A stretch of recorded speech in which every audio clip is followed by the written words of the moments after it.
And welcome back to Cup of Cheer. Wow, I cannot believe it's been another year since we last filmed, and I'm just so sluggish right now. Let me even see if that worked. Yeah, I think we covered all the ones we know. Howdy y'all, and welcome back to Cup of Cheer. So, I know it's been a while since Thanksgiving, 2 weeks now? But I wanted to talk to you about something that happened on Thanksgiving that really shook me and my family. And I haven't wanted to talk to you about it until now because, frankly, we are still going through it. And it's kind of personal, but it's also something that I want to remember later, what God is showing me through it, and I wanted to talk to you about. So, the day before Thanksgiving, I was decorating my tree with my best friend, and it was an amazing day, except that my sweet as a button, when he's just around my parents and I, pup, Zeke, decided to jump at my friend, and I didn't know if it was a friendly or otherwise kind of jump, and I caught him. And I had quite a bit of a setback from that. Not immediately, it took about 2 days, but it's been a really hard, scary road back again. And then Thursday rolled around the next day, and I was stiff and okay, and it was Thanksgiving. It was wonderful having my godmother there, having the chance to decorate the tree with my best friend, and then the next day being blessed with food and time with my godmother and family, and not worry about whether or not we had to go to the rehab facility to be with Mom. It was a huge blessing to be thankful for. Huge blessings to be thankful for.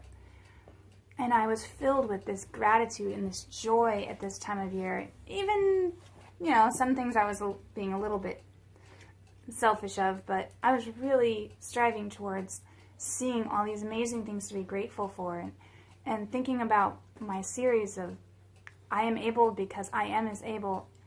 And then that night, I didn't know it until the next morning, but my grandfather, who lives about 30 minutes from us, fell and broke his hip.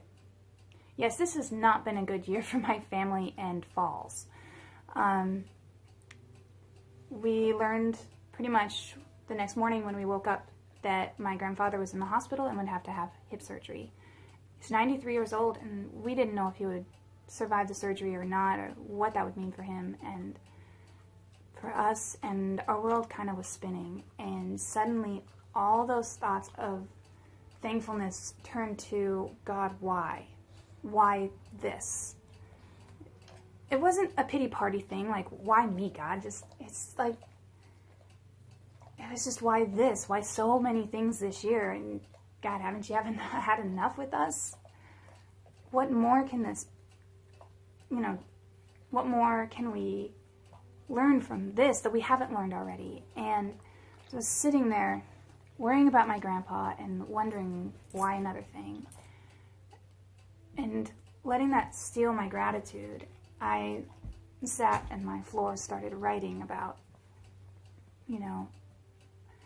I decided to start writing about the 2 days before and how immensely grateful I was for how far I'd come in my recovery and how the church has really been here for us during this. And suddenly, I just felt this overwhelming need to write to God and say, God, please, whatever comes from my grandpa, please don't let it steal my thankfulness at Thanksgiving. My grandmother passed away the day before Thanksgiving several years ago, and it has left a permanent mark on my family at Thanksgiving time. We don't mean for it to, it just kind of happens. When death shatters joy, it interrupts your life, and it's hard to come back from that sometimes. And it's easy to keep drawing patterns every single year. So I made an intentional effort not to write about my grandfather's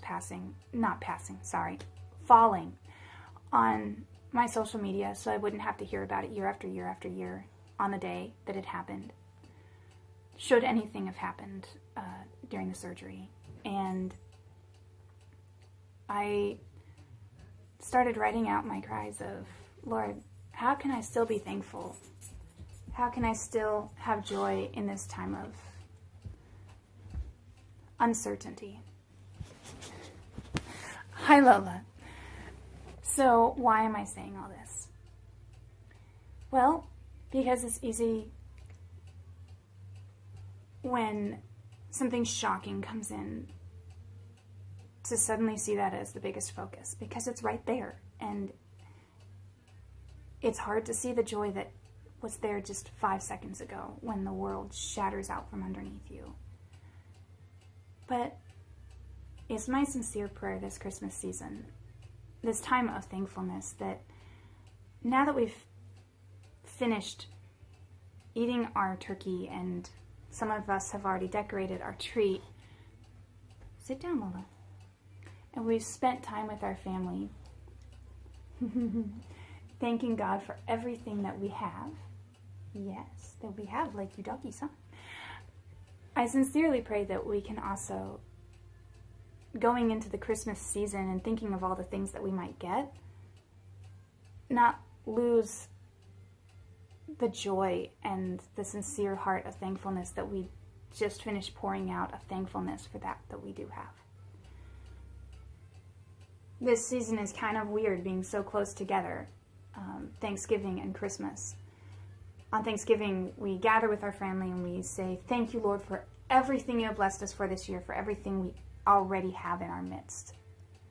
And then 4 weeks later, we gather around the tree and we are hopeful for everything we're going to get. And we do receive at Christmas, whether we receive things or whether we receive blessings, or whether it is simply reflecting on the fact that we receive Christ. I just sincerely pray that the two can be celebrated together and not take away from each other, not diminish. And in this time of ever craziness in this world, I just really hope that you and yours, and even me and mine, can keep the spirit of thankfulness in Christmas. Gratitude for all that we do have. I don't know how to end this except to say thank you for keeping up with my journey with me, and I hope that you and yours are having a very blessed Christmas season, and I look forward to hearing from y'all. Okay, so here's a question. What are you still thankful for? Now that Thanksgiving has passed, I know you've already said thankfulness to everybody, but what is something you're thankful for this Christmas season, this time of Advent, as we look forward to celebrating the gift of Christ coming for us? What are you and your family thankful for this year? It can be something small or something big. And maybe what is something that is distracting you from being able to be grateful right now? All right, I'll let you go. And I hope that you are having a very wonderful and blessed Christmas and Advent season. That's all for now. From me and mine to you and yours, a very Merry Christmas and a cup of good cheer. We wish you a Merry Christmas, we wish you a Merry Christmas, we wish you a Merry Christmas and a Happy New Year. Good tidings we bring to you and your kin, good tidings for Christmas and a Happy New Year. Merry Christmas, everyone! Nelly Sweet Mosich. Alice, Merry Christmas! 就朋友们 All right. Feliz Navidad. Yeah, I think